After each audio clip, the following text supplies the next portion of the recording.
জন্মলগ্ন থেকেই আমাদের মহান মুক্তিযুদ্ধে ভারত আমাদের পাশে ছিল তাদের স্বার্থে, আমাদের স্বার্থে নয়।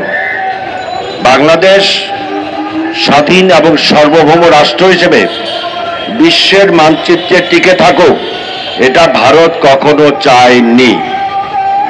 বাংলাদেশের গণতন্ত্র সবসময় উজ্জীবিত থাকুক, গণতান্ত্রিক বাংলাদেশ বিনির্মিত হোক, এটা ভারত কখনো চায়নি। যার ফলশ্রুতিতে ভারত কিন্তু বাংলাদেশের মানুষদেরকে কখনো পছন্দ করে না। ভারত পছন্দ করে আওয়ামী লীগকে এবং আওয়ামী লীগের নেতা নেত্রীদেরকে। বাংলাদেশের জনগণের প্রতি ভারতের কোনো মমত্ববোধ নেই, বাংলাদেশের গণতন্ত্রের প্রতি ভারতের কোনো মমত্ববোধ নেই, বাংলাদেশের অর্থনৈতিক স্থিতিশীলতার উপরে ভারতের কোনো মমত্ববোধ নেই।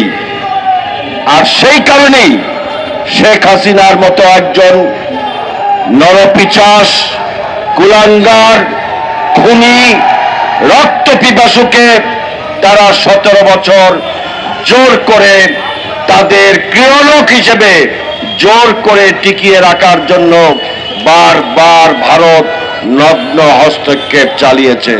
তার প্রমাণ বাংলাদেশের মানুষ শেখ হাসিনাকে পালিয়ে যেতে বাধ্য করেছে। পৃথিবীর কোন রাষ্ট্র কিন্তু শেখ হাসিনাকে আশ্রয় দেয়নি, আশ্রয় দিয়েছে ভারত। আমরা পার্শ্ববর্তী বড় রাষ্ট্র হিসেবে ভারতের সঙ্গে সুসম্পর্ক চাই, কিন্তু বাংলাদেশের জনগণের স্বার্থের বাইরে যতদিন পর্যন্ত ভারতের হস্তক্ষেপ বন্ধ না করবে ততদিন পর্যন্ত ভারতের সঙ্গে আমরা নাই। আমরা চাই বাংলাদেশের জনগণের স্বার্থে, বাংলাদেশের স্বাধীনতা সার্বভৌমত্বের স্বার্থে ভারত আমাদের পাশে থাকুক। আমরাও চাই ভারতের জনগণ বাংলাদেশের জনগণের একজন আরেকজনের শুভাকাঙ্ক্ষী হোক।